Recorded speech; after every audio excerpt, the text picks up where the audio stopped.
Hey, I'm Decathlon Gamer, and welcome back to Zwift Fitness Journey. Today, we're going to be riding the Greater London Flat. So I was in London for that last episode. We're back there on a different route, longer route this time.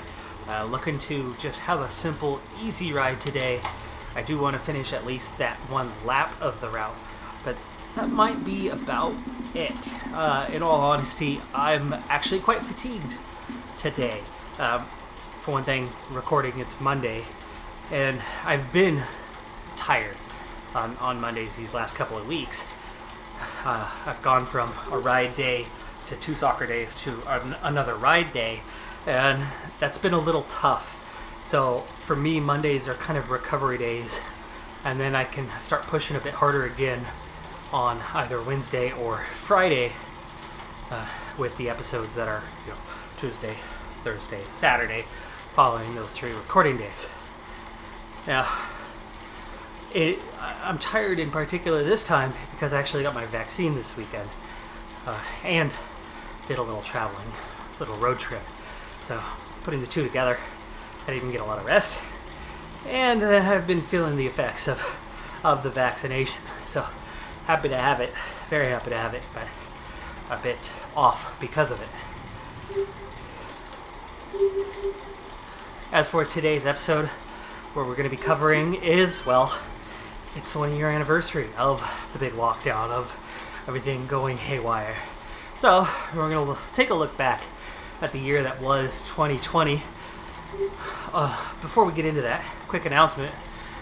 Just a reminder that next episode, and starting this week, my special event, the Cycling's March Madness, is going to kick off.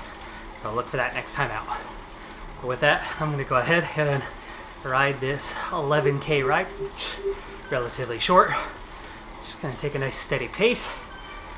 It looks like I might hit level 5 while I'm at it. So good things happening there, but easy ride for now.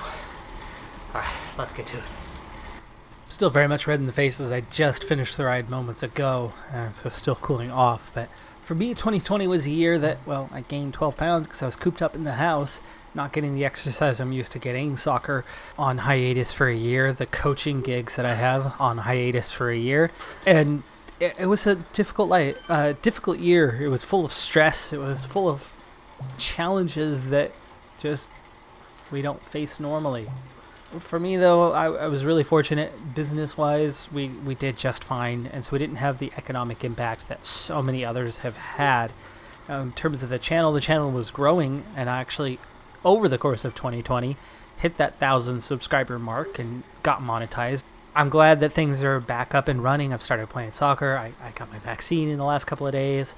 I'm getting this workout regularly now, and I'm already starting to see the impact as I'm down nearly 5 pounds. Good things are happening, and I'm heading in the right direction now with 2021 and feeling good about things so far. But let's look back at the wider world.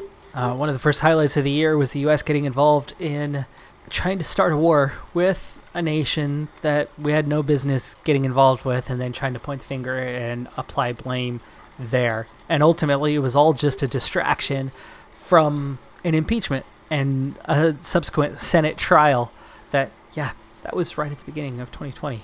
Hard to believe that it was just a year ago on the first of 2 impeachment trials that we faced over the last just over a year. It was also just a week into 2020, the prince, and I won't even name him at this point, he and his wife decide to take a step back from their royal duties, making major headline. It was January 20th that my home state of Washington saw the first coronavirus case. Of course, it was in the weeks prior to that things were blowing up in China. Unlike some of my compatriots, I do not try to hold China to blame for something that is very much inevitable in society today. As we get deeper and deeper into the reaches of the world, we uncover more and more locked mysteries. It was also in the month of January that Kobe Bryant and his daughter, along with others, they weren't the only ones on that helicopter. A lot of people forget that, but the helicopter crashed and they perished. The month of February saw the beginning of the primaries in the U.S. Even Donald Trump faced a lot of criticism and challenges within his own party, but ultimately he was an easy selection there. But on the other side of the aisle, it was a massive dogfight among many, many candidates of varying backgrounds. And where there was the most support was not where the victory emerged. The victory emerged in a consolidation of power that happened very suddenly over the course of just about 48, maybe 72 hours, where everything came together very quickly, and suddenly everybody was like, we're going to back Joe Biden. And Joe Biden ended up the nominee through declaration and not actually through the voting process. In February, Bong Joon-ho won the Academy Award for Best Director for Parasite. Kobe Bryant, politics, Me Too movement, and Black Lives Matter grabbed a lot of attention in the early part of the year. But of course, the biggest highlight of the year comes on March 9th, where the first nation outside of China, which a lot of people ignored in the early stages, at least in the US, first nation goes into lockdown. That's Italy, beginning their quarantine. 2 days later, Rudy Gobert, basketball star in the US, tests positive. Tom Hanks and his wife test positive. And the first little piece, the first element of things being canceled all began that day. Also Harvey Weinstein, 23-year sentence in prison for that one. The first few days, it doesn't quite get noticed, but it's going to gain a lot more attention as time goes on. But Breonna Taylor was shot March 13th. Spain goes into lockdown March 14th. New York closes schools on March 15th. Stock market begins not a full-blown crash, but a huge nosedive March 16th. March 17th, college basketball tournaments were canceled, which is the very same thing that we're going to feature in the upcoming episodes. Just a cycling version of that. On that same day, my last highlight, specific highlight of the year, I was coaching varsity basketball, middle school level. We finished our season with a monumental victory. Small school. We don't get any recruitment or anything like that. I get players for one season, and that's it. They move on. So I'm starting with a new crop of students every single year. Our school historically was one of the last place teams in our league. We finished the season in second place, the highest finish in many, many years. The next day, the shutdown began. School was canceled. Everybody went into quarantine, and that was that. Coronavirus had become the number one component of 2020. In the days and weeks to follow, the world followed suit, shut down. Of course, the US was really nowhere near being among the first to do so. Others were well ahead of us on that matter. And the cases rose and rose and rose. The deaths keep rising. Took nearly a month after that before it was even recommended that people wear masks, or at least by those in the key positions at the top. And then in a moment of pure chaos, people around the country thought that the coronavirus wasn't real, that COVID is not a thing, and that rights were being infringed upon by being told to wear a mask. And protests began. Definitely did not understand that one. I get that people need to work and make a living, but that's also why it was up to the government to step in and help at a time like that. May 25th, the day that George Floyd was killed by a police officer in Minneapolis, another day that is going to go down as an important one in history. And I'm so grateful that we live in a time where everybody has a device that can film in the palm of their hands, because George Floyd is not an isolated case. Breonna Taylor is not an isolated case, and these are people who have a similar story to thousands before them in this nation, but a story that was never seen or heard, or when it was heard, it was ignored. One of the more obscure things of the year was the invasion of murder hornets in the U.S., these giant hornets that were plaguing the region and came out of Japan. U.S. unemployment hit 14.7%, highest in a long time. Following the death of George Floyd, protests were rampant, not just in the U.S., other parts of the world as well, and a show of solidarity. And yet, federal police, various levels of a police response was used in order to stop the protests. It was very much not a first world kind of thing to have happen. and also plays very differently to a first week of 2021 outcome. Not everything about the year was bad. As the year moved on, we learned how to deal with the coronavirus, where to go, what to do, how to survive, and we just figured it out.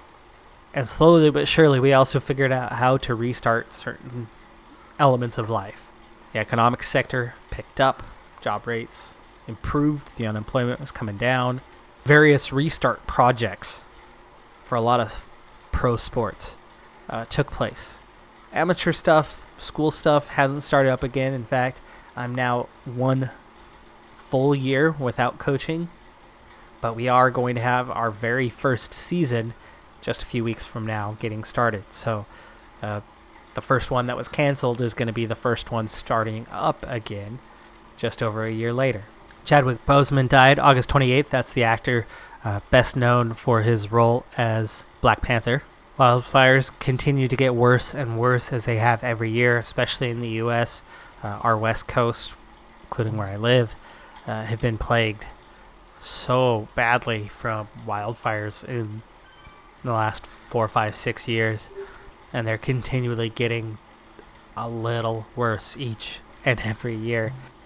To a lot of Americans, September 18th was a difficult day as Ruth Bader Ginsburg, long-serving Supreme Court Justice, passed away at the age of 87.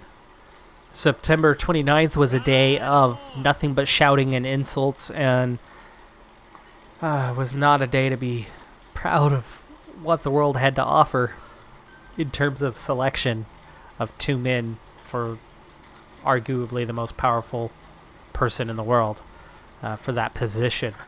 And that horrible display really didn't get much better in the months to come. On October 11th, the 90-year-old LeBron James, okay, he's not 90, but he's quite old by basketball standards, especially in terms of the minutes he's logged. LeBron James and others led the Lakers to the record-tying 17th NBA title. I respect LeBron James. I've never been a fan. He's never once played on a team that I like.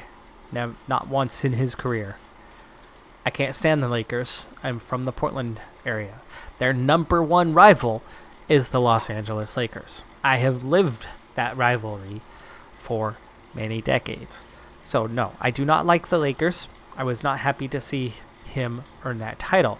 But I do respect LeBron James as the most complete player, in my opinion, that the league has ever seen. I think he wins the GOAT conversation, greatest of all time, over Michael Jordan for one simple fact. Scoring, they can both. Jordan really only scored in 2 ways, drive in the lane or pull-up jumpers. He didn't have much of a 3-ball, though it showed up every once in a while. And on defense, he only played defense in a single way. If he was man-to-man with the person who had the ball, he defended really well and got a ton of steals. He was a great individual man-to-man defender. He was a terrible team defender. If he was off the ball, he was standing around watching, not moving well. And in 2020 or 2021, on a court, he would be torn to shreds. The way the ball moves so much faster than it did in his time as a player. So Jordan was arguably the greatest scorer of all time. He was fantastic in 2 areas and not good in a third. He was a good free throw shooter, but nowhere near the best. So there are amazing parts to his game. And no doubt about it, Michael Jordan is one of the greatest players of all time. But he's not a complete player. He was great in 3 parts of his game, but that was it. LeBron James, to me, is the complete player. Now, he's older and slower. He is not the same player that he was. Yet he still led a team to the title. He still worked hard. His numbers are coming down slowly. He can score inside, mid-range, outside. He can assist in a way that Michael Jordan never did. He had some assists, but he never assisted much. James does it all. On the ball, off the ball, offensively. Defensively, when his feet were a bit quicker anyway, again, the last couple of years are the exception to a long career. But his reach He was never lazy on defense until these last couple years where he's gotten slow. He works hard. He's a good defender, not one of the greats, but he's a very good defender, good rebounder, decent shot blocker, team defense, man-on-man defense. He plays both ends of the court. So many of the big-time scorers, and as a Blazers fan, Damian Lillard, right there in this conversation, James Harden, Kobe Bryant, guys that can score, and the scorers get most of the attention, but that's all they do. They hurt their team on defense, and they often don't have the same, when you get down to the deeper metrics, they're nowhere near the players that their contracts or otherwise live up to.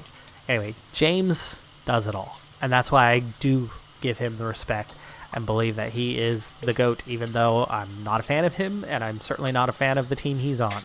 Election day went off without a hitch in the U.S. and was very clear on the outcome, but in the days and weeks to follow, that outcome was largely muddied and became less clear as time went on, and it was argued and argued and argued without any evidence that it shouldn't be clear.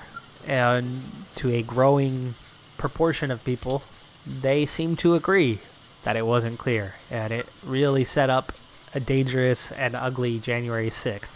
Late in the year, we get the first announcement that the vaccines are ready, or just about ready, on the verge, would be coming, and that was a huge moment because the stress that was born in 2020 was getting pretty bad.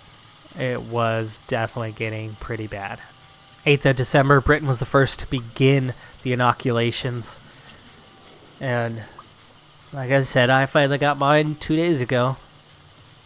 It's a bit later, but at least it happened. And there's still so many people yet to get them. So even though we're just coming up on the end of the year, and I think it's time we just go ahead and wrap this up. There are more highlights. It was absolutely a crazy year, and this barely scratched the surface. And I know that whatever final version that you're going to get is going to have had a whole lot left out.